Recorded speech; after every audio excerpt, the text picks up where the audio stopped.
Perkenalkan, kami dari kelompok 9 PLTO di sini akan menjelaskan tentang PPT yang telah kita buat tentang nama kelompok kita. PLTO. Pembangkit listrik tenaga ombak. Nama saya Muhammad Alif Nasya Mamet, asal Malang dengan NIM 72. Perkenalkan, nama saya Rino Dwi Samputra, asal Sidoarjo dengan NIM 11. Perkenalkan, nama saya Tegar Dwi Putra Gunawan, asal Sumenep dengan NIM 71. Perkenalkan, nama saya Mahendra Pratama, asal Jombang, NIM 67. Perkenalkan, nama saya Uriful Mai, asal Bangkalan, NIM 31. Perkenalkan, nama saya Aldi Prayoga Pangestu dari Nganjuk, NIM 64. Perkenalkan, nama saya Muhammad Nikola Saputra dari Sidoarjo, NIM 75. Perkenalkan, nama saya Sarliana Tadi Cahya dari Surabaya dengan NIM 54. Warahmatullahi wabarakatuh. Perkenalkan, nama saya Alrino Dwi Samputra, asal Sidoarjo dengan NIM 220431100011 dari kelompok 9 PLTO. Di sini saya akan menerangkan atau menjelaskan PPT yang telah kelompok kami buat. Pembangkit listrik tenaga ombak. Energi terbarukan adalah sumber energi yang tersedia oleh alam dan bisa dimanfaatkan secara terus-menerus. Sejarah pembangkit listrik tenaga ombak yang disingkat PLTO adalah pembangkit listrik yang terletak di lingkungan perairan atau lepas pantai, yang tujuannya untuk mendapatkan energi listrik dari energi kinetik gelombang laut. Potensi gelombang diperkirakan lebih dari 2 juta. Tempat-tempat dengan potensi energi gelombang terbesar adalah pantai barat Eropa, pantai utara Britania Raya, pantai Pasifik utara Amerika Selatan, Australia, Selandia Baru, dan pantai Afrika Selatan. Untuk slide selanjutnya yaitu contoh-contoh dari energi terbarukan. 1. Energi surya atau bisa dengan energi matahari. Energi matahari merupakan sumber energi yang paling utama bagi kehidupan manusia. Energi yang dipancarkan oleh matahari dihasilkan dari reaksi fusi, yaitu penggabungan 4 inti hidrogen menjadi inti helium yang terjadi dalam inti matahari. Energi matahari juga dapat dikonversi ke bentuk energi lain seperti panas dan listrik. Sel surya solar cell atau dikenal juga dengan sel fotovoltaik adalah alat yang dapat mengubah energi dalam cahaya energi listrik melalui efek fotovoltaik. Teknologi ini dikenalkan oleh fisikawan Prancis Antoine Caisar pada tahun 1839. Tenaga surya lainnya terkonsentrasi menggunakan cermin untuk memusatkan sinar matahari. Adapun manfaat energi matahari adalah sebagai berikut: menghangatkan bumi dan makhluk bumi. Energi panas matahari membuat udara dan air di bumi bersirkulasi sebagai penerangan pada siang hari sehingga dapat menghemat energi listrik. Panas matahari digunakan untuk mengeringkan pakaian dan barang cucian lainnya. Berjemur di sinar matahari secara teratur membantu tubuh mendapatkan vitamin D yang cukup. Selanjutnya yaitu energi angin. Energi angin adalah energi yang dihasilkan udara dan berembus di permukaan bumi. Energi angin bisa diubah menjadi mekanik dengan tujuan menghasilkan usaha.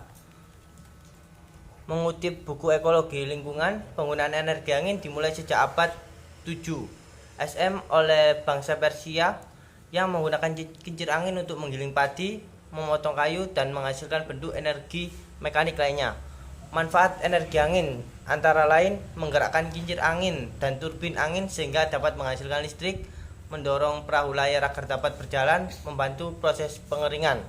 Selanjutnya yaitu energi air. Energi air diperoleh dari energi yang mengalir. Energi air menghasilkan tenaga air atau hydropower yang memanfaatkan gerakan air dari bendungan. Pemanfaatan energi air dapat terlihat dalam penggunaan pembangkit listrik tenaga air. Pada bagian bawah bendungan terdapat turbin pada lubang mengubah energi kinetik menjadi gerakan air dan mekanik untuk menggerakkan generator listrik. Energi listrik yang berasal dari air disebut hidroelektrik. Meningkatnya penggunaan energi air dapat mengurangi penggunaan sumber energi konvensional, yaitu dari bahan bakar fosil. Adapun manfaat energi air yaitu sebagai pembangkit listrik menggunakan turbin yang menggerakkan generator untuk menghasilkan listrik, keperluan transportasi, wisata, dan irigasi pertanian. Selanjutnya yaitu kita akan membahas contoh-contoh bioenergi. Bioenergi sendiri adalah energi yang didapat dari pengolahan biomasa, baik yang bersumber dari tumbuhan atau hewan. Sebenarnya bioenergi tidak terbatas pada bahan baku tertentu, namun dapat bersumber dari berbagai macam bahan baku dan menghasilkan berbagai macam produk seperti bioetanol, biodiesel, bioaftur, dan lainnya. Bioenergi adalah pengembangan dari biomasa yang juga didukung oleh faktor luas tanah, tingkat kesuburan, keanekaragaman hayati yang ada di Indonesia. Jenis bioenergi sendiri ada dua, yaitu bioenergi konvensional merupakan bioenergi tradisional yang telah dikenal dan dimanfaatkan oleh masyarakat pedesaan. Contohnya adalah penggunaan kayu bakar. Contoh kedua yaitu bioenergi modern, dapat dicontohkan seperti bioetanol, biodiesel, PPO atau SCO, biogas, dan biosingas. Selanjutnya saya akan membahas tentang pembangkit listrik tenaga ombak yang disingkat PLTO. PLTO pembangkit listrik tenaga ombak yaitu energi ombak laut adalah energi terbarukan yang bersumber dari ombak laut. Energi listrik yang dihasilkan dengan memanfaatkan gerakan naik turun dari ombak laut. Energi alternatif yang dibangkitkan melalui efek gerakan tekanan udara akibat fluktuasi pergerakan gelombang, yang mana pembangkitan energi ini akan terjadi di lepas pantai yang memiliki laju ombak besar. Energi ombak dapat digunakan sebagai pembangkit tenaga listrik. Seperti saat ini telah didirikan sebuah pembangkit listrik yaitu PLTO di Yogyakarta. Untuk sistem mekanik PLTO dikenal memakai teknologi EWC. Tidak tertapung, prinsip kerjanya terdiri dari 3 bangunan utama, yakni saluran masukan air atau penampungan dan pembangkit. Dari ketiga bangunan tersebut, unsur yang terpenting adalah pada tahap pemodifikasian bangunan saluran masukan air yang banyak berbentuk U, sebab ia bertujuan untuk menaikkan air laut ke reservoir, ke terservoir. Selanjutnya, prinsip kerja sangatlah sederhana, yaitu kumparan jangkar yang memotong medan magnet yang dihasilkan kumparan medan akan menimbulkan gerak gaya listrik atau GGL terhadap kumparan jangkar. Cara kerja yang utama adalah adanya medan magnet dan pemotong medan magnet. Generator merupakan alat yang mampu menghasilkan energi listrik yang bersumber kepada energi mekanik dan umumnya mengubah induksi elektromagnetik. Sumber energi mekanik sendiri bisa berasal dari resiprokat ataupun turbin.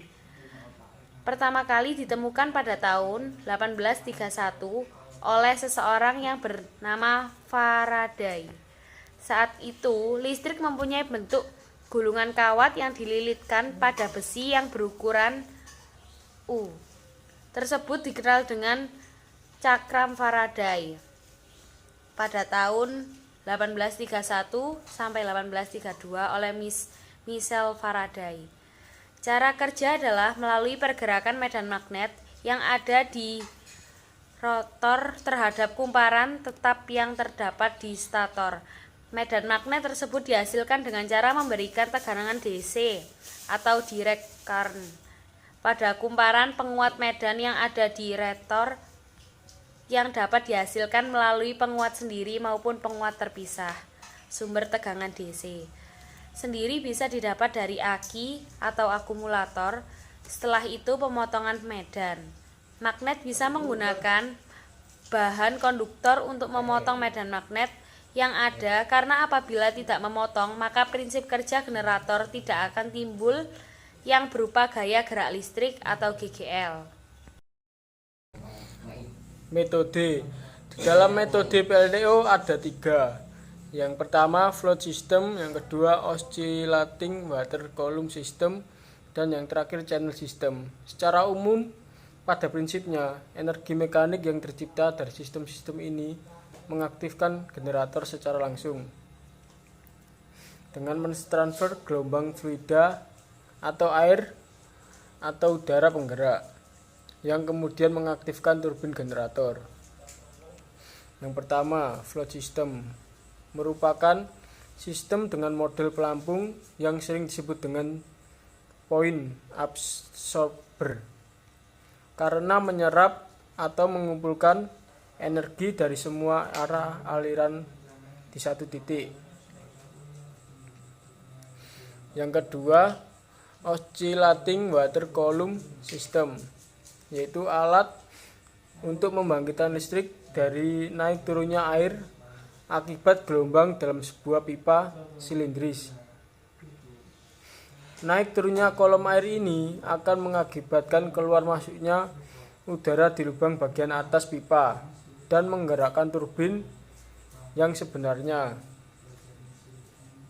Dan yang terakhir, tapered channel system. Tapered system channel ini bisa disebut juga dengan sistem tap chain atau sistem kanal meruncing. Sistem ini dibangun di pantai untuk mengkonsentrasikan gelombang dengan sebuah kanal untuk membawa ke dalam kolam. Air keluar itulah yang dimanfaatkan untuk membangkit listrik menggunakan teknologi standar hydropower. Kelebihan energi bisa diperoleh secara gratis, tidak butuh bahan bakar, tidak menghasilkan limbah, mudah dioperasikan walaupun pembangunan pertama agak sulit. Biaya perawatan rendah atau alat yang tahan korosi. Dapat menghasilkan energi dalam jumlah yang memadai.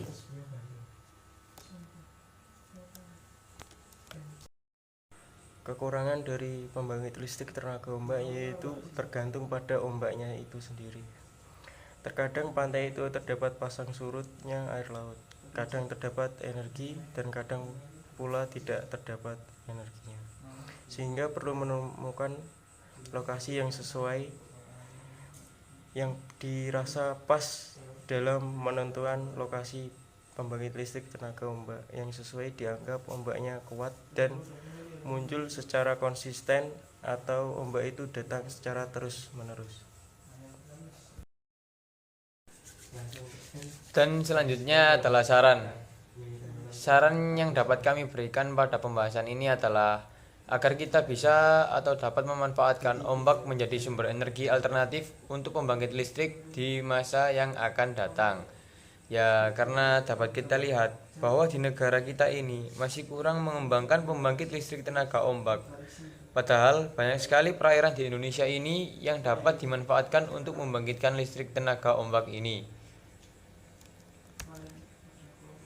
Dan kesimpulan dari penjelasan kita tadi adalah bahwa pembangkit listrik tenaga ombak adalah sebuah energi terbarukan yang diciptakan melalui dorongan ombak laut atau pantai, yang nantinya gaya kinetik dari ombak ini akan diubah menjadi energi listrik oleh generator. Dan platform yang biasa digunakan untuk pembangkit listrik tenaga ombak ini adalah turbin atau pelampung, yang nantinya akan bergerak naik turun pelampungnya dan akan memutar turbin, lalu akan diubah menjadi listrik oleh generator. Demikian yang dapat kami sampaikan. Kurang lebihnya mohon maaf. Wassalamualaikum warahmatullahi wabarakatuh. Meledak.